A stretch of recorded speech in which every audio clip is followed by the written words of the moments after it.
भुला देने की कितनी बड़ी कीमत चुकानी पड़ती है।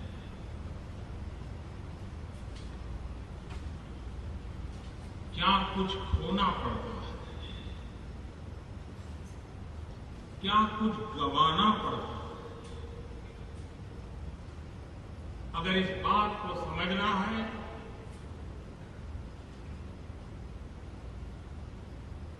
मैं समझता हूं श्रीमद राजचंद्र जी के व्यक्तित्व से हम बहुत भली भांति समझ सकते हैं कि उनको भुला करके हमने कितना गंवाया।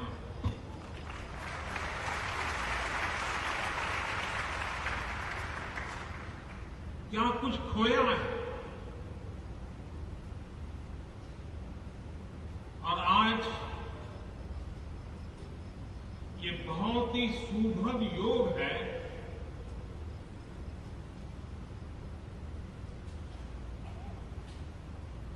कि श्रीमद राजचंद्र जी पूज्य बापू उनको कविश्री के रूप में भी संबोधित करते थे।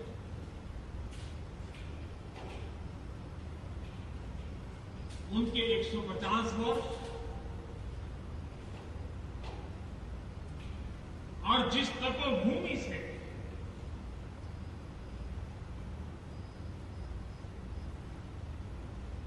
सदियों की गुलामी के बाद भारत की अंतर चेतना को जगाने का एक पवित्र कार्य हुआ, उस साबरमती आश्रम का शताब्दी पर्व।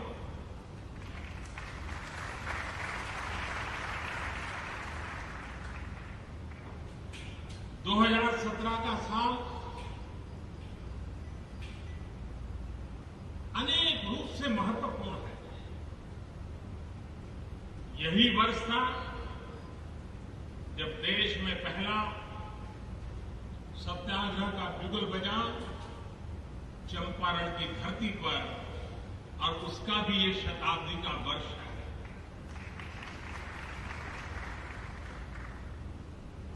पूज्य बापू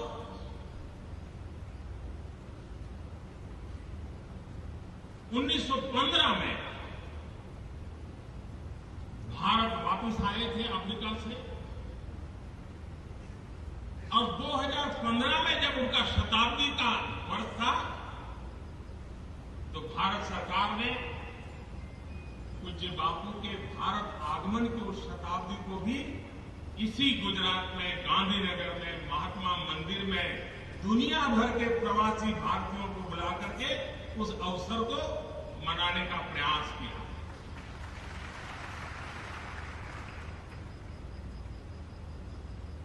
आज के इस कार्यक्रम से देश के बहुत लोगों को जो गांधी से जुड़े हैं, जो गांधी के अभ्यासु हैं, उनके लिए श्रीमद राजचंद्र जी का नाम परिचित है। लेकिन एक पूरी पीढ़ी है जिनके लिए श्रीमद राजचंद्र जी का नाम नया है। दोष हम लोगों का है कि हमें इन महापुरुषों को पीढ़ी दर पीढ़ी याद रखते रहना चाहिए, लेकिन हम कुछ न कुछ ऐसे गलत रास्ते पर चल दिए कि हमने उन्हें भुला दिया। इस सरकार की कोशिश है कि इस महान राष्ट्र के महान सपूतों का, महान परंपराओं का, महान इतिहास का निरंतर स्मरण बनता रहे, इतिहास की जड़ों से हम जुड़े रहे और नए इतिहास रचने के लिए, पराक्रम के लिए तैयार न होते रहे। इस मकसद से हमें आगे बढ़ना है।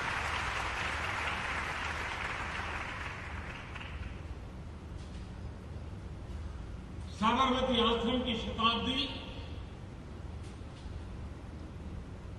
कभी कभी मुझे लगता है कि विश्व को जिस रूप में गांधी से परिचित करवाने की जरूरत है, आज के संकट से गुजर रही मानवता को गांधी से संबल मिल सकता है, राम मिल सकती है, लेकिन हम उसको नहीं कर पाए।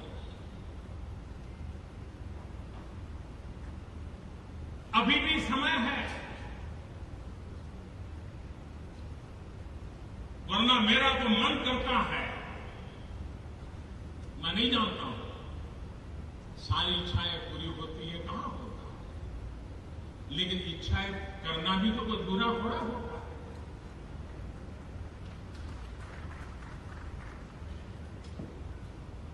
कभी कभी मन करता है कि यूनाइटेड नेशन जिसका निर्माण शांति के लिए हुआ, प्रथम और दूसरे विश्व युद्ध की कोख से ये विचार पैदा हुआ जिसने संस्था का रूप दिया। अगर हमने गांधी को विश्व की शांति के लिए एक मसीहा के रूप में जन मन तक स्थिर करने में सफलता पाई होती, तो यूनाइटेड नेशन का सेक्रेटरी जनरल जो भी बनता, वो बनने के बाद सबसे पहले साबरमती आश्रम आता,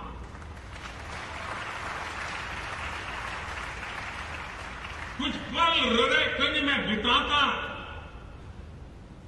और विश्व शांति के लिए यूनाइटेड नेशंस की उस धरती से क्या काम कर रहा है, उसकी प्रेरणा साबरमती के तट से बापू की तपोभूमि से लेकर के जाता।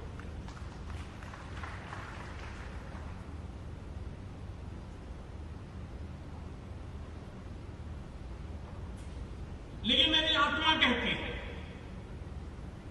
आज नहीं तो कल, कभी न कभी तो ये होगा।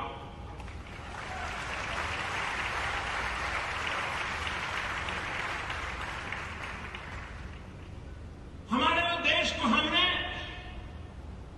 उस रूप में देखना चाहिए, उस सामर्थ्य को अनुभव करना चाहिए और विश्व को इस विशालता के साथ जोड़ने का अविरत प्रयास करते रहना चाहिए।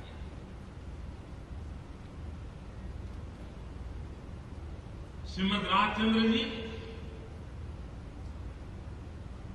जैसा गुरुदेव राकेश जी कह रहे थे, महात्मा गांधी को दुनिया की बड़ी बड़ी हस्तियां मिलने आती थी। आजादी के लिए दुनिया के बड़े बड़े लोगों से वो बात करते थे।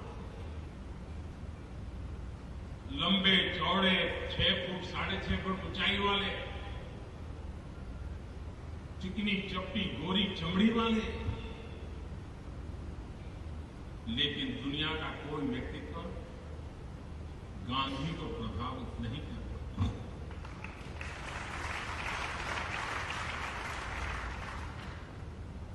और एक श्रीमद राजचंद्र जी, दुबला पतला, और वो भी एक व्यापारी, दुकान पे बैठ करके खरीद बिक्री करने वाला सामान्य जीवन, असामान्य व्यक्तित्व।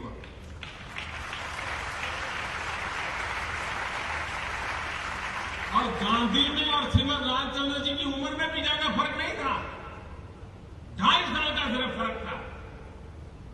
उसके बावजूद भी श्रीमद राजचंद्र जी की व्यक्तित्व की वो कौन सी विशालता होगी, वो कौन सी गहराई होगी, वो कौन सी ताकत होगी,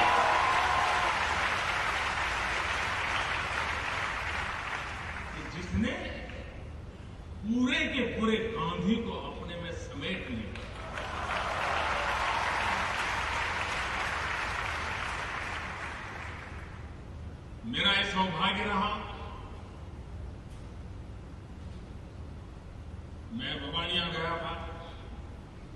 श्रीमद राजचंद्र जी का जन्म हुआ, उनके पूर्वजों की जगह है, और मैं उनके परिवारजनों का आभारी हूं तो जिस प्रकार से उस स्थान को संभाला है।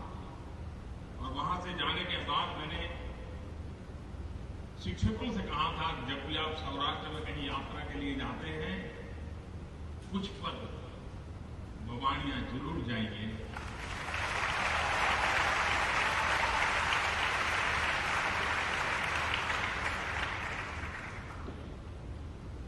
हम मंदिर जाते हैं, एक अलग प्रकार के वाइब्रेशंस अनुभव करते हैं, एक अलग प्रकार की अनुभूति आती है। जो मैंने अनुभव किया था, मैं मानता हूं आपको भी वही अनुभव होगा। श्रीमद राजचंद्र जी के लिए जो स्थान भवानिया में बना हुआ है, मंदिर नहीं है, एक स्थान है, लेकिन अंदर जाते ही आपको एक आध्यात्मिक चेतना के वाइब्रेशंस की अनुभूति।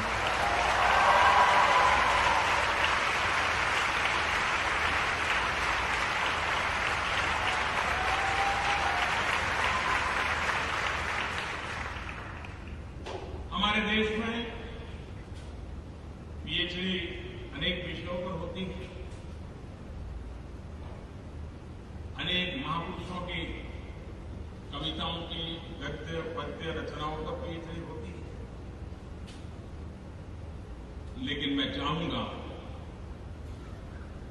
कि श्रीमद राजचंद्र जी की जब 150 वर्ष मना रहे तब विशेष करके गुजरात की यूनिवर्सिटीज और देश की यूनिवर्सिटी भी श्रीमद राजचंद्र जी के जो लेखनी है, उनके कथन है, दोनों उस पर पीएचडी करें।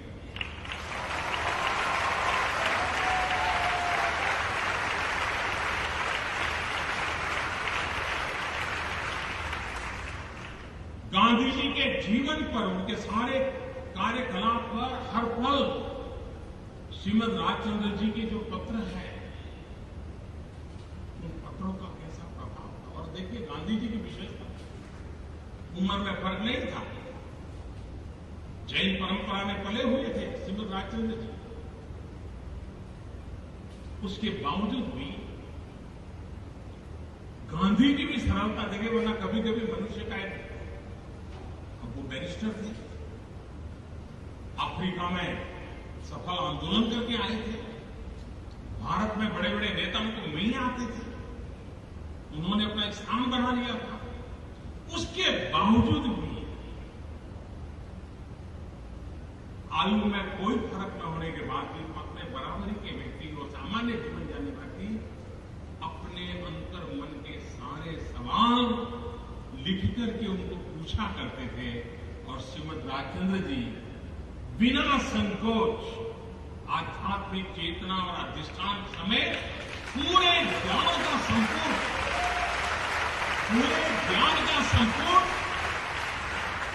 पूज्य बापू को पत्र के द्वारा पहुंचाते थे। हम पूज्य बापू और श्रीमद राजचंद्र जी के उस पत्रों को देखें तो उस कालखंड का पता चलता है, गांधी की मनस्थिति का पता चलता है, और इतने बड़े आजादी के आंदोलन का नेतृत्व करने वाला व्यक्ति भी अपने अंतर मन की चिंता कितनी करता था, उसको संभालने के लिए क्या करना चाहिए, ये श्रीमद राजचंद्र जी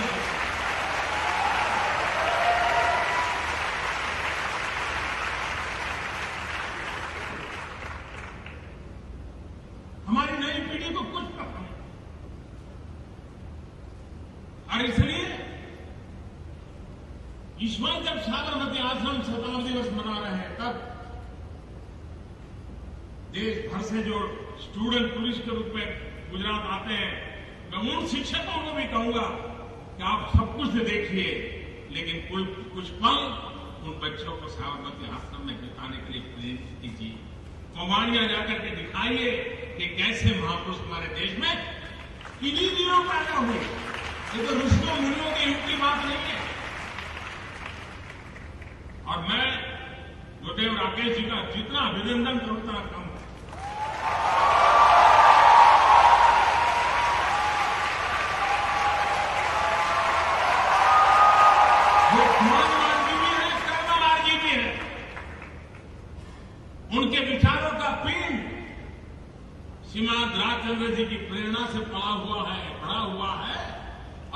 जीवन उन आदर्शों की पूर्ति के लिए कर्मयोग के अंदर दूर सुदूर जंगलों में लोगों में रहने वाले लोगों की सेवा में खपा हूं।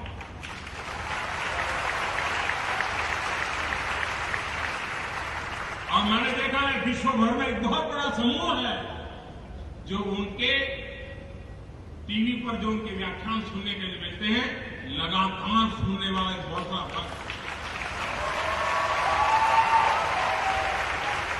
अभी मैं नीदरलैंड से आया, परसों में नीदरलैंड में था। दो चीजें मेरे लिए बड़ी ही नई थी मेरी जानकारी के लिए। भारत में जितने मार्ग महात्मा गांधी के नाम पर है, उसके बाद दुनिया में सबसे अधिक मार्ग के नाम गांधी पर किसी के होंगे तो नीदरलैंड के।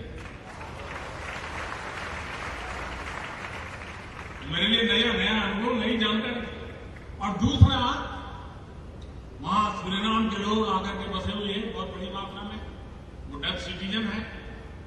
भारत का भी आईटी प्रोफेशन से जुड़ा हुआ एक बहुत बड़ा युवा पीढ़ी वहां गई है। लेकिन कम से कम 1 डजन लोग मुझे मिलकर के पकड़ करके खींच करके कहते थे कि परसों आप राकेश जी को मिलने वाले हो गए।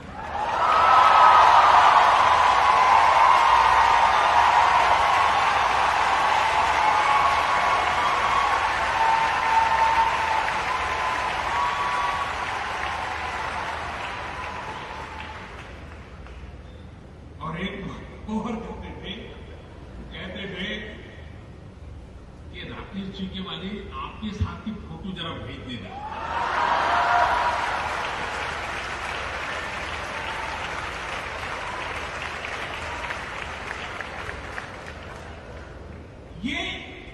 ये बातें सहज नहीं है जी।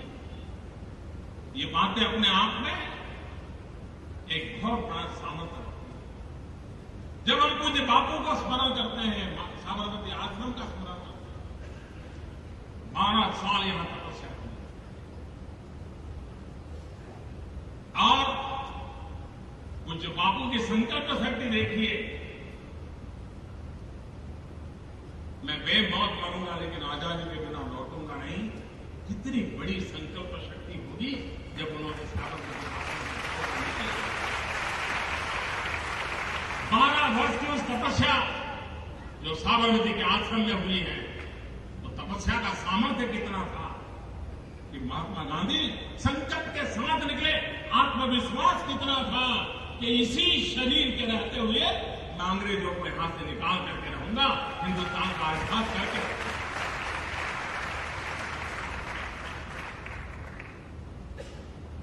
2019 में हम पूज्य बापू के 150 वर्ष मनाएंगे।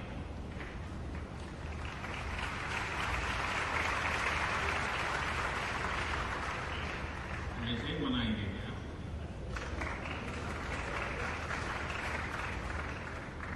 जी नहीं।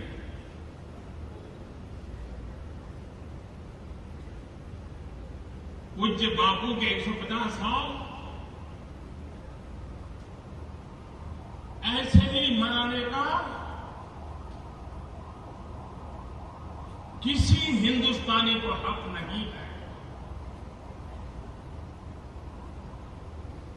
पूज्य बापू के 150 साल मनाना मतलब गांधी की तरह कोई संकल्प लेकर के 150वीं जयंती तक उसको पूरा करके रहना। और ये हर हिंदुस्तानी अप्रतिम संकल्प शक्ति के धनी थे। वो हमारे भीतर भी वो संकल्प शक्ति हो, जिस संकल्प शक्ति को लेकर के हम भी निकल पड़े आज से। और जब गांधी के 150 मनाएंगे तब हम उसको परिपूर्ण करके रहेंगे। ये हर हिंदुस्तानी के दिल में साबरमती आश्रम आजादी के आंदोलन का कलेवर जहां तैयार हुआ, पिंड तैयार हुआ, वहां से करते हुए आजाद हिंदुस्तान, पूज्य बापू के सपनों का हिंदुस्तान बनाने के लिए हम भी कुछ जिम्मेवारी निभा सकते हैं। साबरमती आश्रम की उनकी जितनी घटनाएं हैं, उन घटनाओं में कहीं न कहीं स्वच्छता की चर्चा 12 साल प्रतिदिन रही है। स्वच्छता में वो कॉम्प्रोमाइज नहीं करते थे। ये स्वच्छता का अभियान 2019 तक हर हिंदुस्तानी का स्वभाव बनना चाहिए।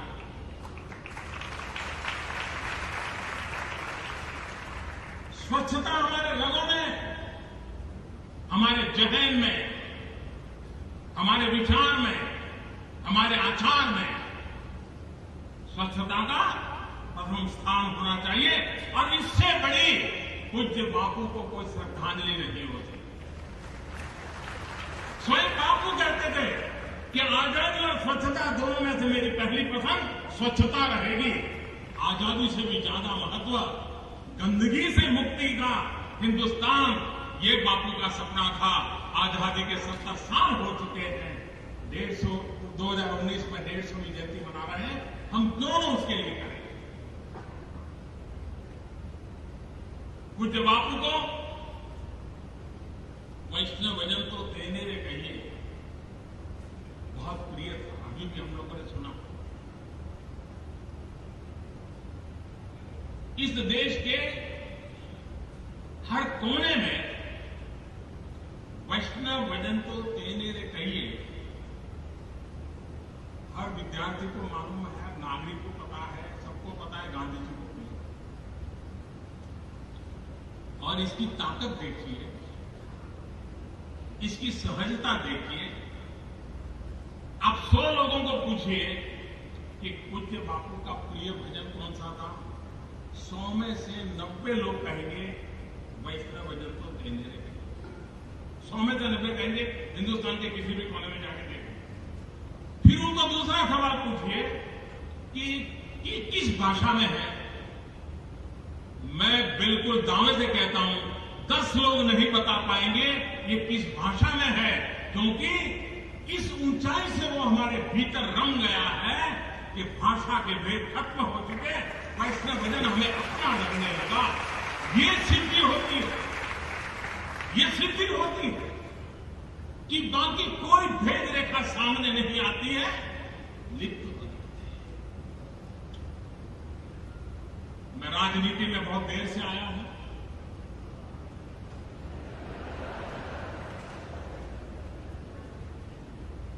इन दिनों राकेश भाई जहां काम करते हैं उस धर्मपुर इलाके में कभी मुझे काम करने का सौभाग्य मिलता था।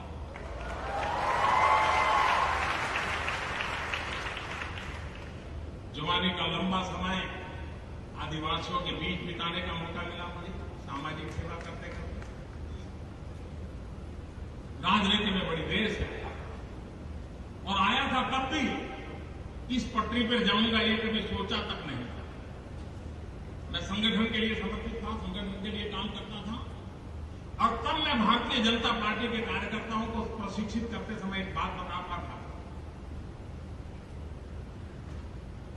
मैं कहता था वैष्णवजन तो तेने रे कहिए 400 साल पहले नरसिंह मेहता ने लिखा है। आज जितने भी पॉलिटिकल लीडर हैं, जितने भी जनप्रतिनिधि हैं, एक काम करें, वैष्णवजन तो तेने रे कहिए जे पीड़ पराई जाने रे। यहां पर वैष्णवजन शब्द निकाल करके लोक प्रतिनिधि तो तेने रे कहिए जे पीड़ पराई जाने रे।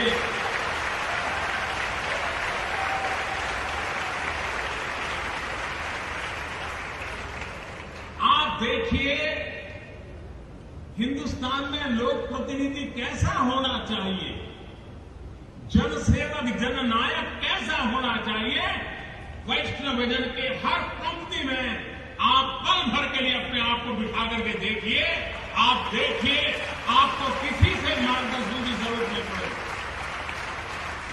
कहां जाना है उसका रास्ता साफ मिल जाएगा, कोई उलझन नहीं रहेगी। एक बार एक शब्द के साथ जोड़ करके देख लेंगे। समय के अभाव में मैं उसका विस्तार नहीं कर रहा हूं, लेकिन ये सामर्थ्य उसमें है। भाइयों बहनों, जरूरत पड़ने पर पूज्य बापू का नाम लेना, ये तो हमने बहुत सालों से देखा है।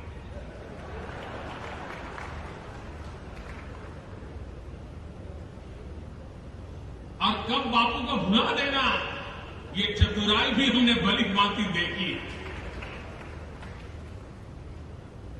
आज मैं जब साबरमती आश्रम में आया, श्रीमद राजचंद्र जी की तपस्या, उनका ध्यान, उनके स्वानुभव से निकली हुई एक एक बात, उसका जब हम स्मरण कर रहे हैं, तब साबरमती आश्रम की शताब्दी मना रहे हैं, तब मैं देशवासियों से एक विषय पर गंभीरता से कोई बात आज करना चाहूं। इससे बड़ा कोई पवित्र स्थान नहीं हो सकता है इस बात बताने के लिए। श्रीमद राजचंद्र जी के 150 साल हो, साबरमती आश्रम की शताब्दी हो, 2019 में गांधी के 150 मनाने का तैयारी हो, इससे उत्तम अवसर मेरे मन की इस बात करने के लिए शायद कोई नहीं हो सकता। मैं देश के वर्तमान माहौल की ओर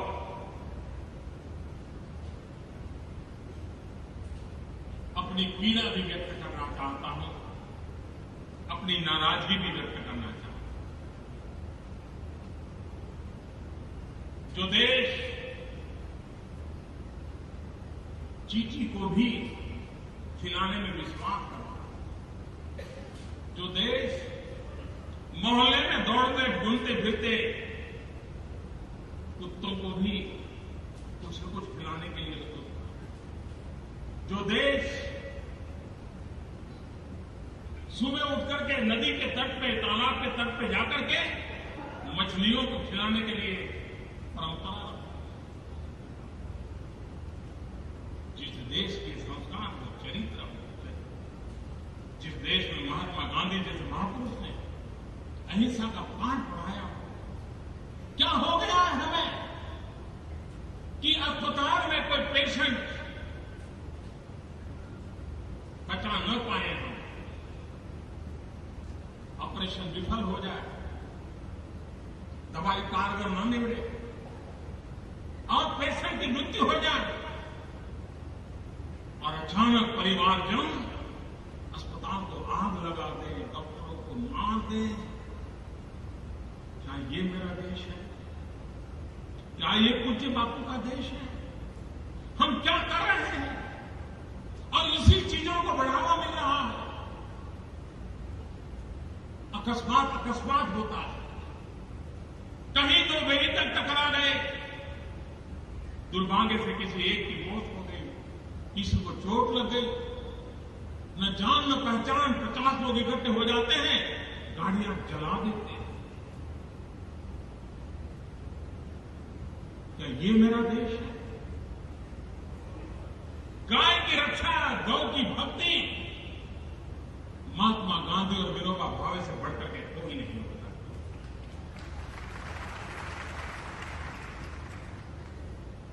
अगर गाय की भक्ति करनी है, गाय की रक्षा करनी है, तो गांधी जी ने और विनोबा जी ने हमें उत्तम राह दिखाई। उसी रास्ते पर देश को चलना ही पड़ेगा, उसी में देश का कल्याण। विनोबा जी जीवन भर गौ रक्षा के लिए अपने आप को आहूत करते हैं। मेरा सौभाग्य था, मैं एक बार वर्धा गया विनोबा जी के दर्शन करने के लिए। मैं उनसे मिला, प्रणाम किए, बैठा। विनोबा जी शब्दों की बड़ी ताकत रखते। मैं बैठा, परिचय हुआ, मेरे सामने देखा, फिर मुझे कह रहे मर जाओ मर जाओ। मैं हैरान था, विनोबा जी कह रहे मर जाओ मर जाओ। मैं चुपचाप बैठा रहा। धीरे से कहे, गाय के लिए, गाय माता के लिए। आप कल्पना कर सकते हैं कि विनोबा जी उस समय की सरकारों के खिलाफ जीवन के अंत तक वो लड़ते रहे, अनेक बार अनशन किए, गौरक्षा के लिए किए, गौ भक्ति के लिए। भारत का संविधान भी हमें उसका महत्व समझाता है, लेकिन क्या किसी इंसान को मारने का हमें हक मिल जाता है? क्या ये गौ भक्ति है? क्या ये गौरक्षा है?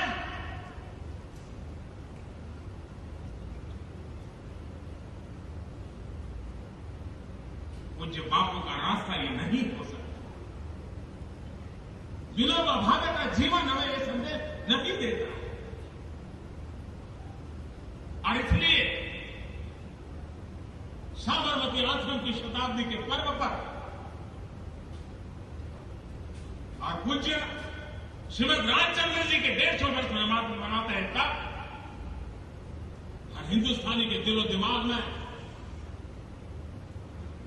ये हमारे मूलभूत संस्कार, हमारी मूलभूत परंपराएं, अहिंसा, ये हम लोगों का जीवन धर्म रहा। हम कैसे आपात हो रहे हैं? डॉक्टर को मार दें, अकस्मात हो जाए ड्राइवर को मार दें, गाय के नाम पर इंसान को मार दें। मुझे बचपन की एक घटना याद है, सत्य घटना है मेरे जीवन की। और पहली बार शायद मैं आज उस बात को कह रहा हूं।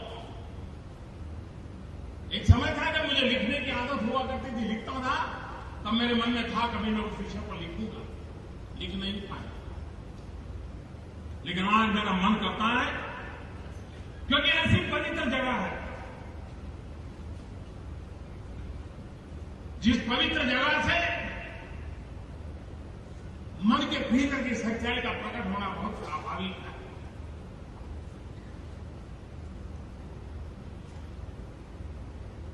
मैं बालक था, मेरे गांव में मेरा घर एक ऐसी छोटी सी सांकड़ी गलियारी में है। तो वहां पर बिल्कुल पुराने जैसे जमाने के गांव रहते हैं, वैसा ही सटे हुए घर है। हमारे घर के ही नजदीक में सामने की तरफ एक परिवार था जो इमारत में कड़िया का काम करता था, मैशंस का काम करता था। एक प्रकार से मजदूरी जैसा काम था। उस परिवार में संतान नहीं था। उनकी शादी के कई वर्ष हो गए, लेकिन उनको संतान नहीं। परिवार में भी एक तनाव रहता था, उनके घर में संतान नहीं है। उनकी बड़ी धार्मिक प्रवृत्ति के व्यक्ति भी थे।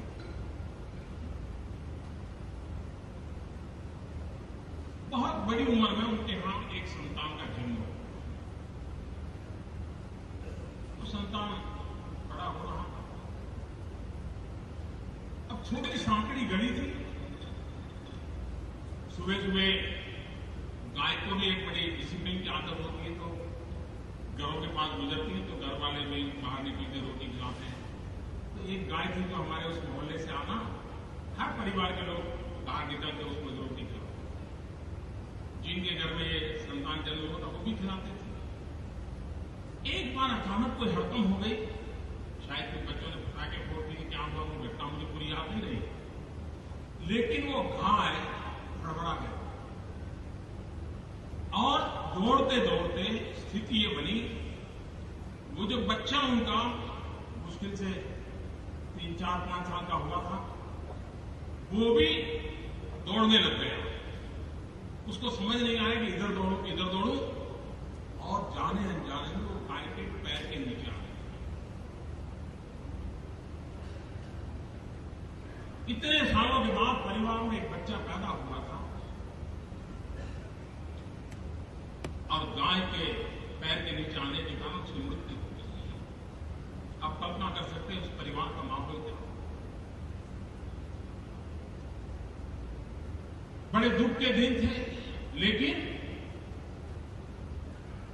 दूसरे दिन सुबह से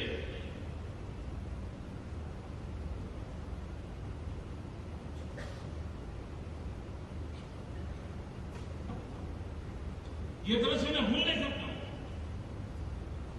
दूसरे दिन सुबह ही वो गाय उनके घर के सामने आके खड़ी हो गई। किसी भी घर के सामने जाके रोटी नहीं खाई, वो परिवार भी उसको रोटी खिलाता था, नहीं खाई।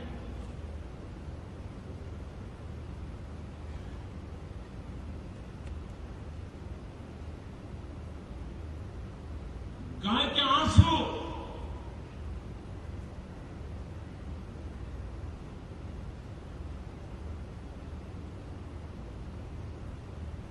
कभी नहीं रुके। 1 दिन, 2 दिन, 5 दिन गाय ने खाना खा रही है,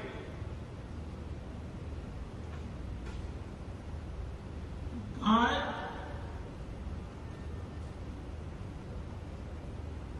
न पानी पी रही है।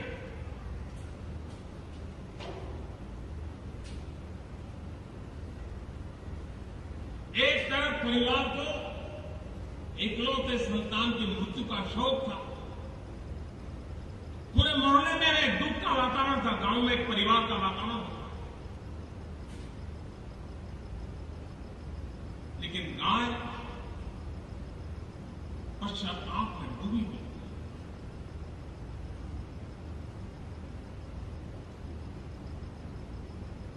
कई दिनों तक उसने कुछ नहीं खाया, कुछ नहीं। उसके आंख के आंसू सूख गए। सारे मोहल्ले के लोग, उस परिवार के लोग भी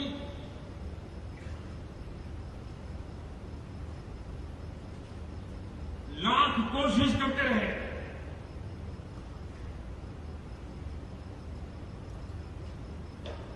लेकिन गाय ने अपना संकल्प नहीं छोड़ा। और उस संतान, उस बालक की मृत्यु अपने पैर के नीचे हुई है, इसे पीड़ा के मात्र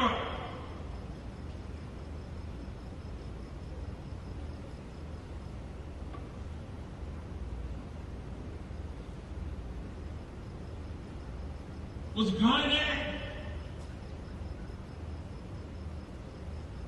अपना शरीर छोड़ दिया।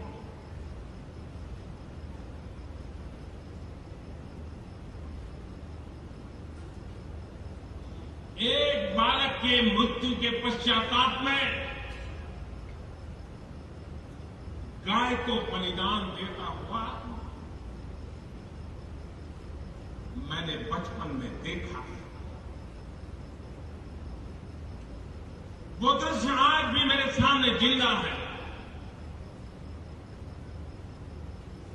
और आज जब मैं सुनता हूं कि गाय के नाम पर किसी की हत्या की जाए, वो निर्दोष है कि गुनहगार है, वो कानून का काम करेगा। इंसान को कानून हाथ में लेने का हक नहीं है।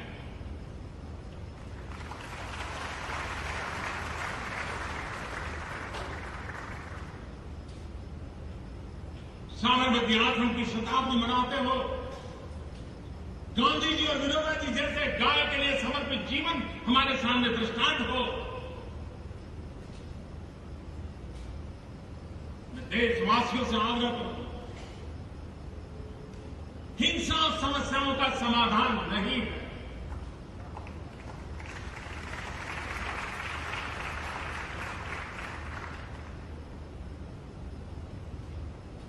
उस डॉक्टर का कोई दोष नहीं है जो आपके परिवारजन की सेवा कर रहा था, लेकिन आपके परिवारजन को बचा नहीं पाया। और फिर भी आपको शिकायत हो तो कानूनी व्यवस्था है। अकस्मात हो जाता है, किसी निर्दोष की जिंदगी चली जाती है, वो अकस्मात है। और इसलिए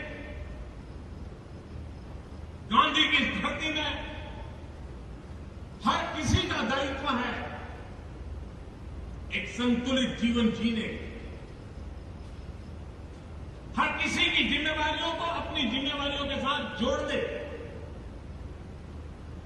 और तब जाकर के हम पूज्य बापू के सपनों का देश बना सकते। 2022 भारत की आजादी के 75 साल हो गए। जिन महापुरुषों ने आजादी के लिए बलिदान दिया, जमानी जेलों में काट दी, कुछ काला पानी की जिंदगी गुजारते रहे,